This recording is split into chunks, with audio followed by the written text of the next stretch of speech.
The first time the girl takes a shower at her father's house, she nearly has a breakdown. The containers holding the bath products are not only ugly in appearance, but their unexpected spray mechanisms leave her utterly desperate. Her father, hearing the commotion, thinks she's fallen, but the girl can't stop screaming because soap has gotten in her eyes, which only makes her father more worried. In his panic, he decides to break down the bathroom door to rescue his daughter. This isn't the first time the girl has been speechless at her strange father's behavior. Having lived with her mother since childhood, she lost her mother forever in a car accident during a family trip. 13-year-old Amy now has to face this father she barely remembers. Toward this man who lacks both ambition and responsibility, Amy feels nothing but rejection. Just like this house cluttered with junk, her first impression is absolutely terrible. But what the girl could never imagine is that after truly getting to know this distant, slovenly father, it would completely change the course of her future life.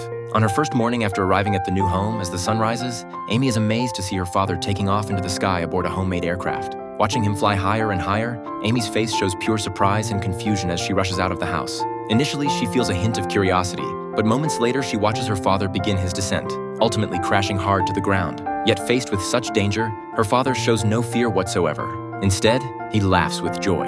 Witnessing this scene, Amy understands why her mother left in the first place. She thought her father was already the strangest thing in the house, but those bizarre contraptions assembled from scrap metal are even more eye-opening. Her father narcissistically regards them as works of art. Every household item has been DIY modified by her father into something peculiar and strange. A height-adjustable refrigerator, homemade bath products, and that unfinished lunar lander. Amy can only helplessly accept it all. One day, a woman suddenly visits their home. Amy immediately senses something unusual. Though her father claims she's just a friend, Amy can read something more in the woman's eyes. Having just encountered her eccentric father and now facing a woman who might become her stepmother, Amy desperately misses her mother, who used to take her traveling everywhere. Already feeling that life couldn't get any worse, Amy goes out to clear her head, only to discover the outside world has been devastated beyond recognition. Just as she's feeling frustrated, she hears several bird calls from beneath where she's sitting. Looking down, she discovers a nest of large goose eggs. It appears the chicks are already developing inside. Their parents were probably scared away by the logging crew. After finding a suitable carrier bag in the warehouse, she carefully places each egg into the bag and carries them back to the old warehouse.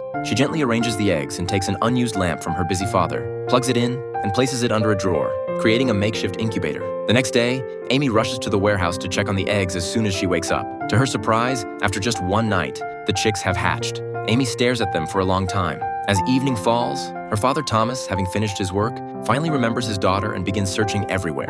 Eventually, his girlfriend finds Amy sleeping in the hay pile in the warehouse. Thomas is surprised, but what amazes him even more is that their home now has a flock of young wild geese. He doesn't wake Amy to ask about it. He simply covers her gently with a blanket. Just as he and his girlfriend are about to leave, Amy suddenly wakes up. She wants to keep these wild geese. Her father says nothing, and so Amy, who has lost her mother, finds companionship with this flock of birds who have lost their parents. She absolutely adores these fluffy creatures, but the trouble is that caring for their eating, drinking, and waste becomes extremely taxing, giving Thomas endless headaches. Finally, he secretly visits the animal control office for help. His friend informs him that wild goslings must be led by their parents to learn foraging, flying, and migration, completing their life's mission. The agency has no place to care for them either. They can only check on them every few days. Learning about the goslings' imprinting behavior, Thomas is completely stumped. At this point, the goslings have already taken Amy, the first person they saw, as their mother. She has essentially become the goose mother who must teach them all the survival skills they need.